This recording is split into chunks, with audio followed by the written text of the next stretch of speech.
हाल ही में किसे सीबीआई में अतिरिक्त निदेशक के रूप में नियुक्त किया गया है? तो इसका आंसर हो जाएगा ये AYV कृष्णा और N वेणुगोपाल। ठीक है, ठीक है, ये दोनों को ये सीबीआई में अतिरिक्त निदेशक के रूप में नियुक्त किया गया है।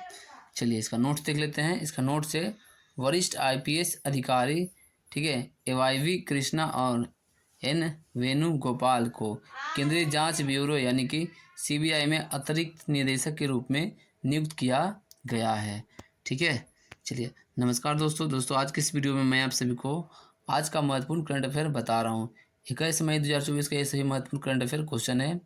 रेलवे, SSC और कोई भी स्टेट लेवल एग्जाम के लिए या अदर कंपटीशन एग्जाम के लिए करंट अफेयर बहुत ही महत्वपूर्ण है, तो वीडियो को स्किप नहीं कीजिएगा। अभी तक आपने चैनल को सब्सक्राइब नहीं किया तो चैनल को सब्सक्राइब कर लीजिए। चलिए वीडियो को शुरू करते हैं बिना किसी देरी के। पहला नंबर एक क्वेश्चन है, ठीक है, हाल ही में मालती जोशी का निधन हुआ, वह कौन थी? ठीक है, तो इसका आंसर हो जाएगा ये लेखिका।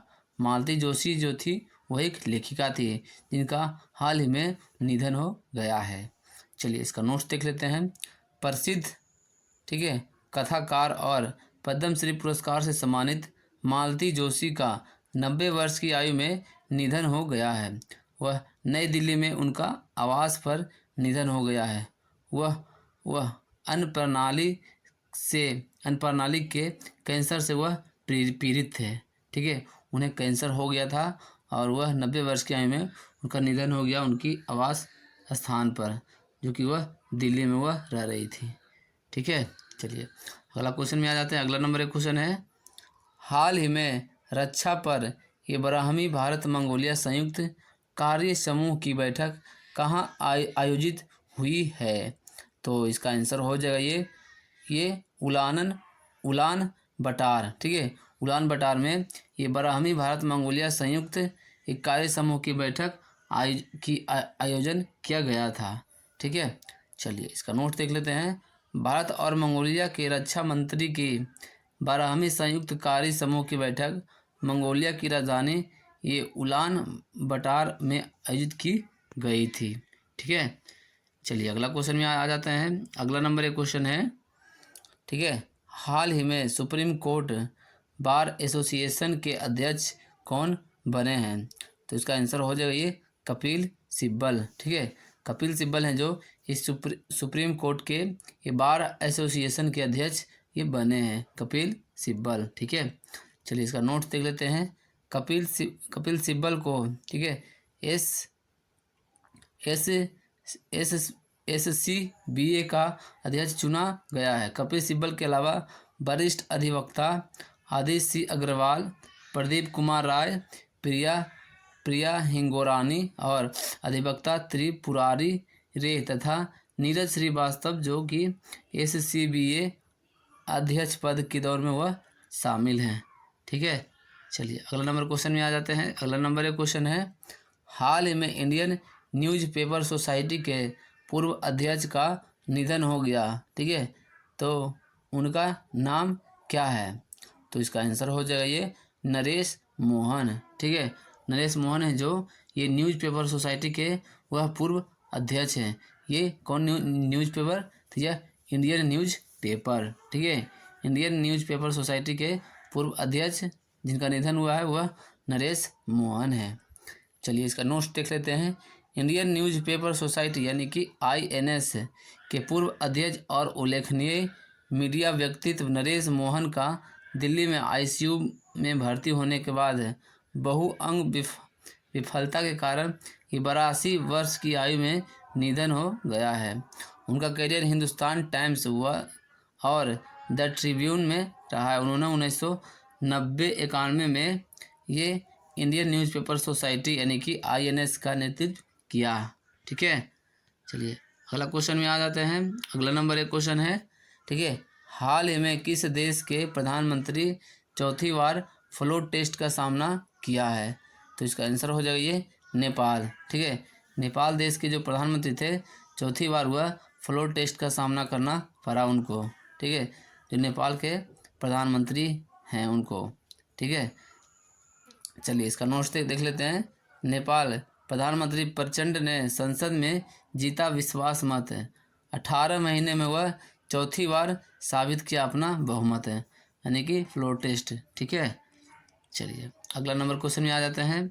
अगला नंबर एक क्वेश्चन है, ठीक है, हाल ही में किस देश में माउंट यू ज्वालामुखी फटा है? तो इसका आंसर हो जाएगा ये इंडोनेशिया। इंडोनेशिया में ये हाल ही में ये माउंट यू एक ज्वालामुखी है वह फटा है। चलिए इसका नोट देख लेते हैं। माउंट रुआंग ज्वालामुखी के फटने से लगभग 2 सप्ताह बाद ऐसा हुआ जिसके कारण 12,000 से अधिक लोग को निकाला गया। इंडोनेशिया में दुनिया के सर्वाधिक सक्रिय ज्वालामुखी है।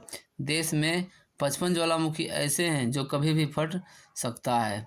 ठीक है, इंडोनेशिया ऐसा देश है जहाँ पे सबसे ज़्यादा ज्वालामुखी होता है। ठीक है, यानी कि फटता है। चलिए अगला क्वेश्चन में आ जाते हैं। अगला नंबर एक क्वेश्चन है, हाल ही में किसे सीबीआई में अतिरिक्त निदेशक के रूप में नियुक्त किया गया है? तो इसका आंसर हो जाएगा ये एवाईवी कृष्णा और एन वेणुगोपाल। ठीक है, ये 2 गो हैं जो ये सीबीआई के अतिरिक्त निदेशक के रूप में इन्हें नियुक्त किया गया है। चलिए इसका नोट्स है, वरिष्ठ आईपीएस अधिकारी एवाईवी कृष्णा और एन वेणुगोपाल को केंद्रीय जांच ब्यूरो में अतिरिक्त निदेशक के रूप में नियुक्त किया गया है। ठीक है, चलिए अगला क्वेश्चन में आ जाते हैं। अगला नंबर एक क्वेश्चन है, ठीक है, चलिए अगला नंबर क्वेश्चन है, हाल ही में Nandini dairy T20 world cup के लिए किस देश की प्रायोजक वह बनी है? ठीक है, बनी है। तो इसका आंसर हो जाइए स्कॉटलैंड और आयरलैंड।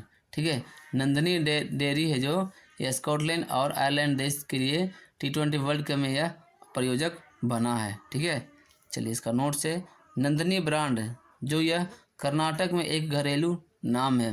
आगामी T20 विश्व कप में स्कॉटलैंड और आयरलैंड टीमों का यह प्रायोजित कर रहा है। ठीक है, चलिए अगला नंबर क्वेश्चन में आ जाते हैं। अगला नंबर एक क्वेश्चन है, हाल ही में किस राज्य ने 16 मई 2024 को अपना 49वां स्थापना दिवस मनाया है? तो इसका आंसर हो जाएगा ये सिक्किम। ठीक है, सिक्किम में है जो ये 16 मई को अपना 49वां स्थापना दिवस मनाया है। ठीक है, चलिए इसका नोट से, सिक्किम ने 16 मई 2022 को अपना 47वां स्थापना दिवस मनाया। 1975 में आज ही के दिन संविधान के ये 36वें संशोधन के बाद सिक्किम भारत संघ का ये 22वां राज्य बना था। ठीक है, देखिए 47वां जो था 1922 में था। ठीक है, और 49वां हो गया तो ये 2024 में हो गया ये 49वां। ठीक है, 50वां जो होगा ये 2025 में मनाएगा। ठीक है, चलिए अगला नंबर एक क्वेश्चन है, हाल ही में जापान और किस देश ने हाइपरसोनिक मिसाइल के इंटरसेप्टर विकसित करने के लिए एक समझौता किया है? तो इसका आंसर हो जाएगा अमेरिका। ठीक है, अमेरिका और जापान है जो ये हाइपरसोनिक मिसाइल के इंटरसेप्ट विकसित करने के लिए एक समझौता किया है। इंटरसेप्ट यानी कि रोकने के लिए। ठीक है, चलिए इसका नोट से, एक शिखर सम्मेलन में जापान और अमेरिका ने हाइपरसोनिक मिसाइल को रोकने में सक्षम मिसाइल प्रणाली संयुक्त रूप से विकसित करने पर सहमति व्यक्त की थी। इस समझौते में दोनों पक्षों की भूमिका निर्धारित करने और निर्णय लेने की प्रक्रिया तय की गई। ठीक है, चलिए अगला नंबर एक क्वेश्चन है, हाल ही में भारतीय एथलेटिक्स महासंघ ने किसके साथ समझौता किया है? तो इसका आंसर हो जाइए पूमा। ठीक है, भारतीय एथलेटिक्स महासंघ है जो ये पूमा के साथ समझौता किया है। ठीक है, पूमा यह एक ब्रांड कंपनी है। चलिए इसका नोट से, पूमा इंडिया ने एथलेटिक्स फेडरेशन ऑफ इंडिया के लिए आधिकारिक किट पार्टनर के रूप में हस्ताक्षर किया है, जो कि 400 से अधिक भारतीय एथलीट की यह सुसज्जित करेगा।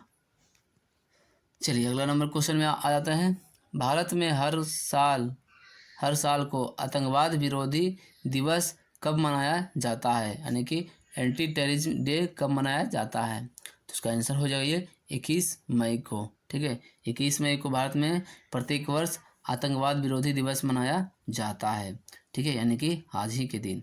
चलिए इसका नोट्स है, प्यूमा इंडिया ने एथलेटिक्स फेडरेशन ऑफ इंडिया के लिए आधिकारिक किट पार्टनर के रूप में ये हस्ताक्षर किया है, जो 400 से अधिक भारतीय